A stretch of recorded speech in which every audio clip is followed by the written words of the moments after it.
জয় শ্রীকৃষ্ণ। রাধে রাধে। নমস্কার বন্ধুরা, আপনাদের প্রত্যেককে জানাই সুস্বাগত। বন্ধুরা, এই চ্যানেলে জানাই আপনাদেরকে স্বাগত। আশা করছি আপনারা ঈশ্বরের কৃপায় সকলে ভালোই আছেন।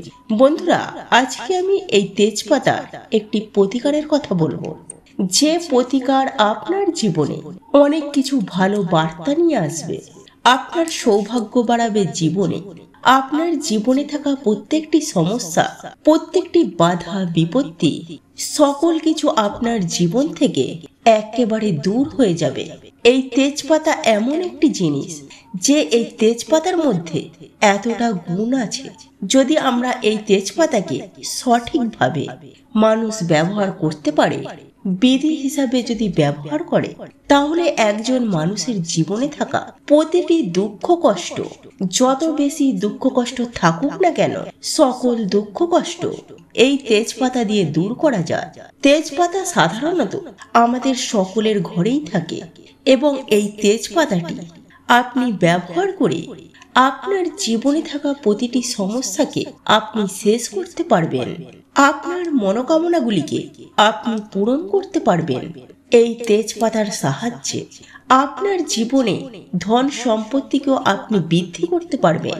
এই তেজপাতা দিয়ে আপনার জীবনে যদি এমন দিন চলছে যে কোনো কিছুতেই কাজ হচ্ছে না এবং প্রতিটি জায়গায় আপনি সমস্যার সম্মুখীন হচ্ছেন, বা আপনার হঠাৎ করেই আপনার জীবনে অর্থ সংকট লেগে রয়েছে, টাকা পয়সা আপনার জীবনে জমা হচ্ছে না, সেই সকল কিছুকেই আপনি দূর করতে পারবেন এই তেজপাতা দ্বারা।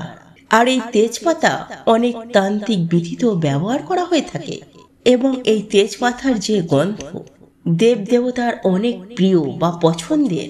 তাই বন্ধুরা, এই তেজপাতার মধ্যে আছে অনেক বেশি গুণ, এমনকি বিভিন্ন রোগেও এই তেজপাতা ব্যবহার করা হয়। বন্ধুরা, আজকের ভিডিওটি অবশ্যই সম্পূর্ণ দেখুন, কিভাবে আপনি এই তেজপাতার সাহায্যে আপনার জীবনটিকে ভালো করতে পারবেন, আপনার জীবনে সৌভাগ্য ফিরিয়ে আনতে পারেন, আপনার জীবন থেকে অর্থ কষ্টকে দূর করতে পারেন, সেই সকল কিছু আপনি জানতে পারবেন। তো নমস্কার বন্ধুরা, যারা আজকে এই চ্যানেলে নতুন রয়েছেন তারা চ্যানেলটিকে সাবস্ক্রাইব করুন এবং পাশে দেওয়া বেল বাটনটিকে অবশ্যই ক্লিক করুন এবং এই ভিডিওটিকে একটি লাইক করে এবং একটি শেয়ার অবশ্যই করবেন, যাতে ভিডিওটি অন্যরাও দেখে উপকৃত হতে পারে। আর যারা ইতিমধ্যে চ্যানেলটিকে সাবস্ক্রাইব করে রেখেছে তাদেরকে জানাই অসংখ্য ধন্যবাদ। তো চলুন বন্ধুরা, এবার জেনে নেওয়া যাক যে এই তেজপাতা দ্বারা আপনাকে কি করতে হবে। বন্ধুরা, সর্বপ্রথম কথা হচ্ছে, যদি একটি বাড়িতে নজর দোষ লেগে থাকে বা একটি বাড়িতে অপশক্তি সেই বাড়িতে ভর করে থাকে এবং নেগেটিভ এনার্জি যদি বাড়িতে ভরপুর হয়ে থাকে, তাহলে সেই বাড়িতে থাকা প্রতিজন ব্যক্তির ওপর এই নেগেটিভ শক্তির প্রভাব পড়া আরম্ভ করবে। সেই বাড়িতে থাকা প্রতিজন ব্যক্তির মধ্যে নানা ধরনের সমস্যা দেখা দিতে শুরু করবে। সেই বাড়িতে থাকা প্রতিজন ব্যক্তির জীবনে উপার্জন কম হওয়া শুরু করবে। আপনার হাতে অর্থ আসবে না, এমনকি আপনি অর্থ সঞ্চয় করতে পারবেন না। আপনার কাছে যেটুকু অর্থ আসবে, আপনার জীবনে অর্থ আসার পরেও আপনার জীবনে একের পর এক প্রবলেম ক্রিয়েট হবে। বিভিন্ন ধরনের প্রবলেম, একের পর এক প্রবলেম ক্রিয়েট হবে। একটি প্রবলেম শেষ হতে না হতে আবার একটি প্রবলেম শুরু হয়ে যাবে, যদি আপনার বাড়িতে নজর দোষ থেকে থাকে। আর এই নজর দোষ থাকলে আপনার হাজার চেষ্টা করার পরেও আপনি উপার্জন বৃদ্ধি করতে পারবেন না। নজর দোষ থাকলে হাজার চেষ্টা করার পরেও আপনি একটি ভালো চাকরি করতে পারবেন না। নজর দোষ যদি থাকে, আপনার যদি ব্যবসা থাকে, যদি আপনার বাড়িতে নজর দোষ থাকে, তাহলে আপনার ব্যবসাটিও ধীরে ধীরে অনিষ্টের পথে চলে যাবে। তবে নজর দোষকে সর্বপ্রথম আমাদের বাড়ি থেকে দূর করা উচিত। তো বন্ধুরা, তাহলে নজর দোষকে দূর করতে হলে আপনাকে তেজপাতার সাহায্য নিতে হবে। আপনাকে কি করতে হবে, একটি কাজ করে আপনি তেজপাতার সাহায্যে নজর দোষকে দূর করতে পারবেন। বন্ধুরা, এক্ষেত্রে আপনাকে 7টি তেজপাতা নিতে হবে। 7টি অক্ষত তেজপাতা নেবেন। অক্ষত বলতে গেলে যে তেজপাতা সম্পূর্ণ সেই তেজপাতা নেবেন, যেন ছেঁড়া ফাটা না হয়ে থাকে। সম্পূর্ণ ভালো অর্থাৎ নিখুঁত পরিষ্কার পরিচ্ছন্ন 7টি তেজপাতা নেবেন। একই সাথে নেবেন 1 চামচ লবণ। এই দুটি জিনিস দ্বারা আপনি নজর দোষকে দূর করতে পারেন। আপনার বাড়িতে যদি এমন কোনো ব্যক্তি আছে, যে ব্যক্তি হয়তো বহুদিন ধরে ইন্টারভিউ দিচ্ছে, চাকরি কিছুতেই হচ্ছে না, যে বাড়িতে এমন ব্যক্তি আছে বা ব্যবসা করছে যে তার ব্যবসা খারাপ হতে চলছে দিন দিন, বাড়িতে যদি এমন ব্যক্তি থাকে যে কোনো কাজ করতে যাচ্ছে, সেই কাজে সে সফলতা পাচ্ছে না, সেই কাজে সে সাকসেস হতে পারছে না, বাড়ির উপর কারো যদি মিথ্যা প্রতিবাদ লেগে থাকে, মিথ্যা অপবাদ লেগে রয়েছে, যদি কোনো মামলা মোকদ্দমায় জড়িয়ে পড়েছেন, তেমন ব্যক্তির ওপর আপনাকে এই প্রতিকারটি করতে হবে। আপনি নিজেও করতে পারেন বা সেই ব্যক্তিকেও বলতে পারেন সে নিজেও এটিকে করতে পারেন। সেই 7টি নিখুঁত তেজপাতা হাতে নেবেন, ডান হাতে নেবেন এবং একই সাথে নেবেন 1 চামচ লবণ। এই দুটি জিনিস আপনি ডান হাতে নিয়ে যার উপর নজর দোষ লেগে রয়েছে, যার জীবনে সাকসেস হচ্ছে না, যার জীবনে চেষ্টা করার পরেও ভালো রেজাল্ট পাচ্ছে না, তার মাথার উপর দিয়ে সেটিকে আপনি 7 বার ঘোরাবেন। 7 বার ঘোরানোর পর আপনি বাড়ির বাইরে এমন জায়গায় যাবেন যেখানে কোনো ব্যক্তি না থাকে, অর্থাৎ লোকশূন্য জায়গায় আপনি যাবেন, যেখানে কেউ আপনাকে না দেখে। সেই জায়গায় গিয়ে আপনি সেই তেজপাতাগুলিকে হাতে যে রয়েছে সেটিকে আপনি ছুঁড়ে ফেলে দিন এবং ওগুলিকে ফেলে দিয়ে সোজা বাড়িতে চলে আসবেন। বাড়িতে আসার সময় আপনি পেছন ঘুরে দেখবেন না। এই প্রতিকারটি করার পর আপনি স্নান করে নেবেন এবং এই কাজটি পুরুষ মহিলা যে কোনো মানুষই করতে পারেন এবং এটি করার জন্য যে কোনো দিনই করতে পারেন, যে কোনো সময়ও করতে পারেন। যার উপর নজর দোষ আছে এবং নজর দোষ যদি থাকে, কারোর উপর নেগেটিভ এনার্জি থাকে, তাহলে সেই ব্যক্তিকে জীবনে অনেক বেশি পরিশ্রম করার পরেও সে জীবনে উন্নতি পাবে না। তাই বন্ধুরা, এই কাজটি করুন। এই নজর দোষ থেকে আপনি সেই ব্যক্তিকে মুক্তি দিতে পারবেন। এই কাজটি করুন।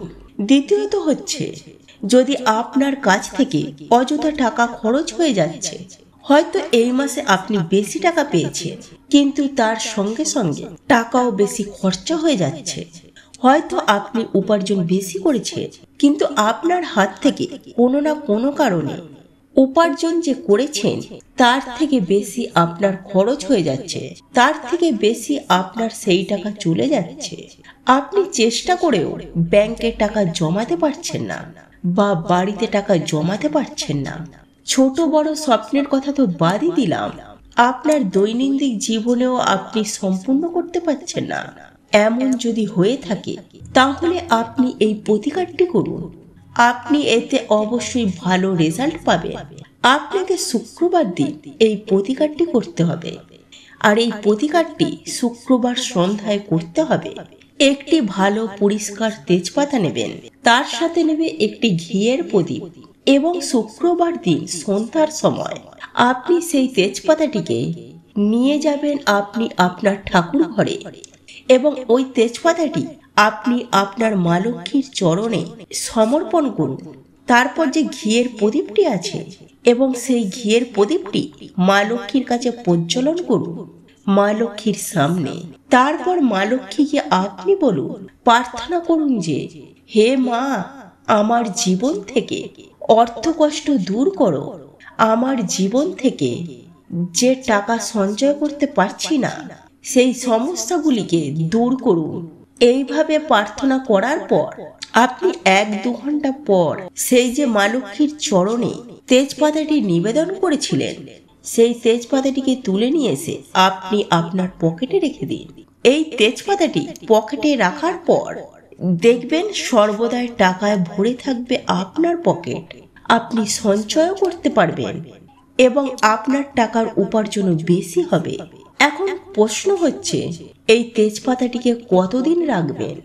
আপনি প্রতি শুক্রবার এই কাজটি করুন সন্ধ্যার পর, এবং পুরানো যে তেজপাতাটি রয়েছে সেটি কোনো প্রবাহিত জলে ভাসিয়ে দিন, নয়তো কোনো গাছের গোড়ায় সেটিকে রেখে দিন।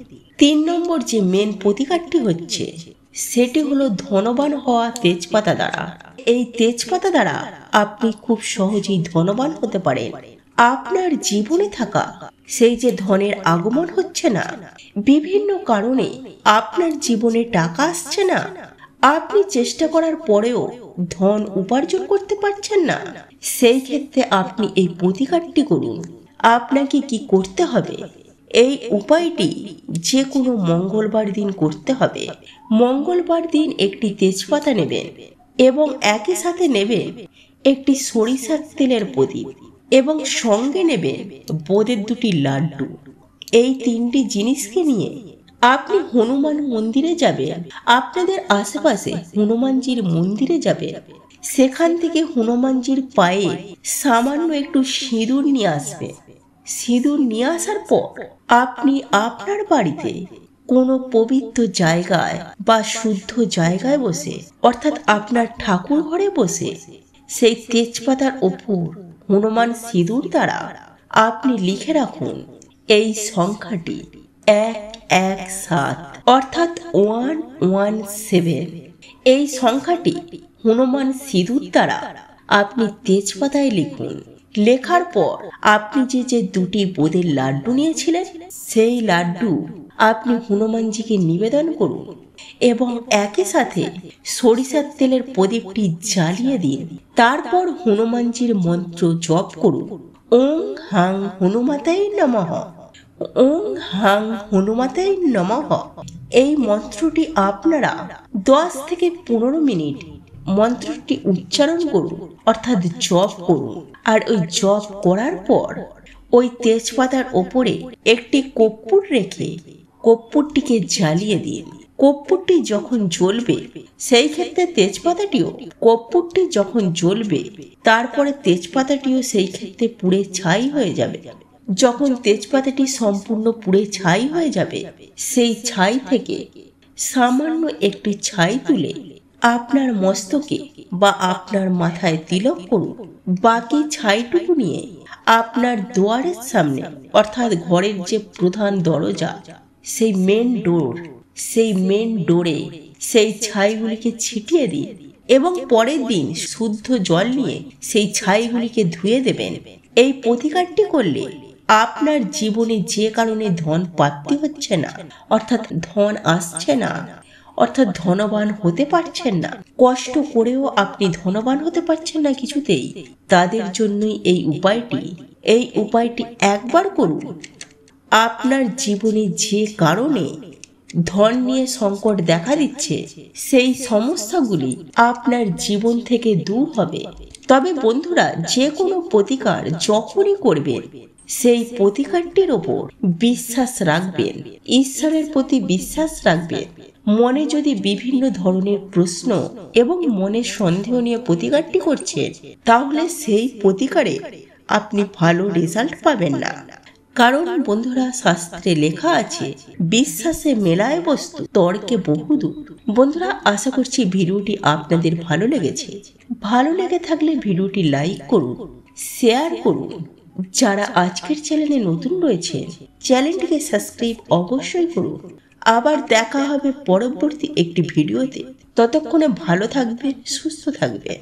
জয় শ্রীকৃষ্ণ। রাধে রাধে।